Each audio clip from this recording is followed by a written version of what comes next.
안녕하십니까, 창업사령관입니다. 이번 영상은 우리나라의 ODA 사업은 대표적으로 외교부에서, 즉 외교부 산하기관인 한국국제협력단 코이카라는 기관에서 하죠. 자, 그러나 꼭 외교부에서만 ODA 사업을 하는 것은 아닙니다. 이번에 설명드릴 사업은 산업통상자원부에서 수행하고 있는 산업 및 에너지 협력개발 지원, 산업부의 ODA 사업입니다. 에너지 분야나 또는 산업 분야의 그 ODA 사업을 산업부에서 지원을 하는데요. 본 사업에서는 한 100억 정도, 100억 원 내외의 그 지원 사업을 하고 있습니다. 자, 산업부에서는 본 사업을 공고하기 전에 우선 수요 조사부터 실시를 합니다. 보통의 산업부 사업들, R&D 사업 같은 경우는 수요 조사를 해서 좀 괜찮은 아이템을 우선 기획을 해서 RFP를 띄워서 지정 공모 형태로 사업을 진행하고 있지요. 관련해서 좀 더 살펴보도록 하겠습니다. 자, 이 ODA 사업은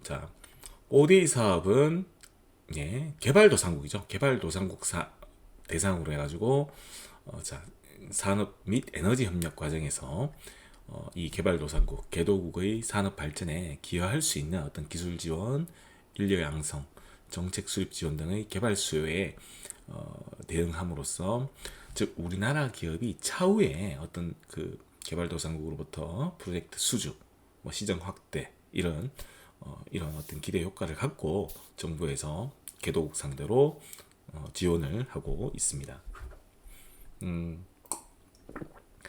일본 같은 경우는 우리나라 그 동남아 지역에 고속도로를 많이 깔아줬죠. 일본은 코이카 말고 지카라는 그 ODA 사업을 수행하는 기관이 있죠. 그 일본에서는 개도국 상대로 그런 인프라를 깔아준 이유는 뭐 고속도로라든지 도로, 일본의 그 혼다 또는 도요타 어떤 자동차 기업 이런 또는 오토바이크 기업들, 그런 기업들의 어떤 제품들을 향후에 많이 깔아주기 위해서 인프라를 지원을 해줬죠. 도로 같은 그런 식으로 이제 개발도상국을 일단 지원을 해주고 자기 자국의 어떤 이익 이런 부분도 생각하면서 ODA 사업을 기획을 합니다. 자, 산업부의 ODA 사업, 지금 현재 올 초에 공고를 띄워서 2월 14일까지 수요 조사를 했고요. 네, 과정에 대해서 일정에 대해서 한번 보면은, 우선 수요 조사를 한 다음에, 그래서 수요 조사를 통해서 좋은 아이템에 대해서 선정을 한 다음에 기획 및 타당성 조사 용역 공고를 합니다. 그래서 이 용역 공고를 통해서 용역 업체를 수행해서, 용역 업체가 정해진 다음에 용역을 수행한 다음에 용역이 종료되고요. 그런 다음에 내년에는 그런 어떤 예산을 반영하는, 산업부라든지 기재부에 예산을 반영하는 그런 예산 심의 절차를 거칩니다. 그리고 내후년에 본 사업이 공고가 되죠. 자, 산업부 ODA 사업 같은 경우는 100억 원 규모로 프로젝트가 공고가 됩니다. 따라서 이 기획 및 타당성 조사할 때 100억짜리 사업을 어떤 기획하는 그런 연구 내용들이 수행이 되어야겠죠.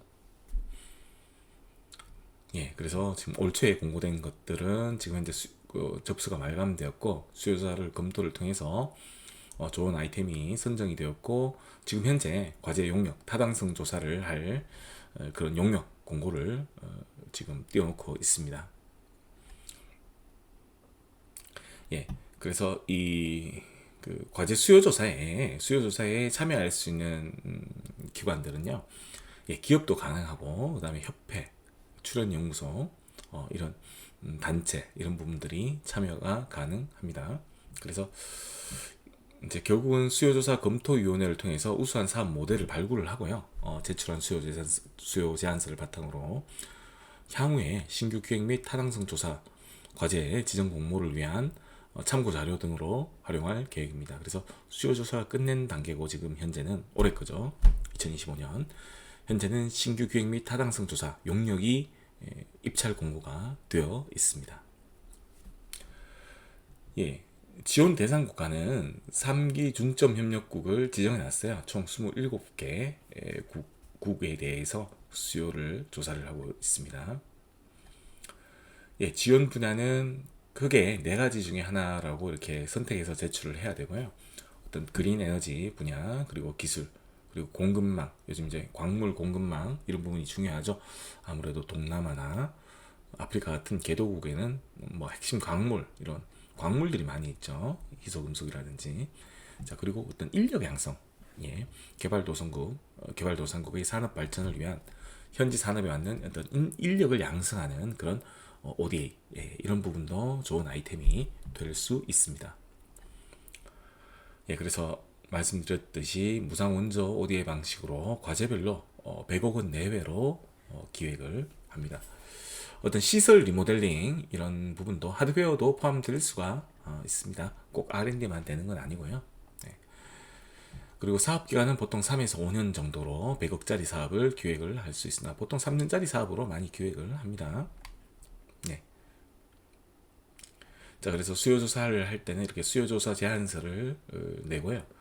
뭐 세부 추진 계획, 그리고 협력 기관, 예, 그 개발도상국의 어느 기관과 협력하고 있는지에 대해서도 작성을 해야 됩니다.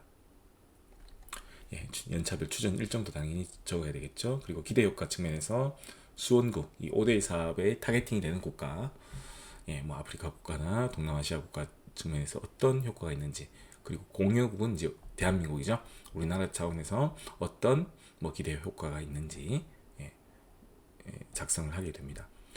자, 올 초에 1월 달에 그 수요조사 공고가 끝났고요. 현재 그 선발된 수요조사 그 아이템에 대해서 각각의 아이템에 대해서 예, 사전 타당성 조사 용역이 입찰 용역이 키아트, 예, 이 산업부 5대2 사업을 수행하는 한국산업기술진흥원, 바로 키아트죠. 키아트의 입찰 공고 사이트에 보면은 예, 올라와 있습니다. 그래서 뭐 그 중에 하나인 그 베트남 건이 이번에 수요조사에서 선정이 됐네요. 자, 그래서 타당성 조사 용역 연구를 하기 위해서 지금 입찰을 띄웠습니다.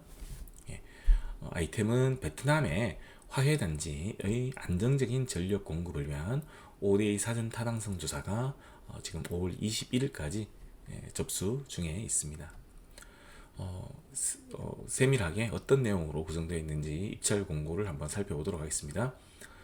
예, 제안 요청서가 올라와 있네요. 자, 이거는 이제 키아트에서 수요조사 심의위원회를 운영을 하면서 이 아이템에 대해서 이제 수요조사에 올라왔던 반영됐던 내용을 채택을 해서 수요조사 위원회에서 약간의 좀 커스터마이징을 할 수도 있습니다. 또 추가적으로 필요한 사항 이런 부분을 최종 RFP, 예, 제안 요청서를 만들어서 공고를 했네요. 즉 그래서 이 사전 타당성 조사를 할 수 있는 기업들 보고 신청하라는 거죠 지금. 예.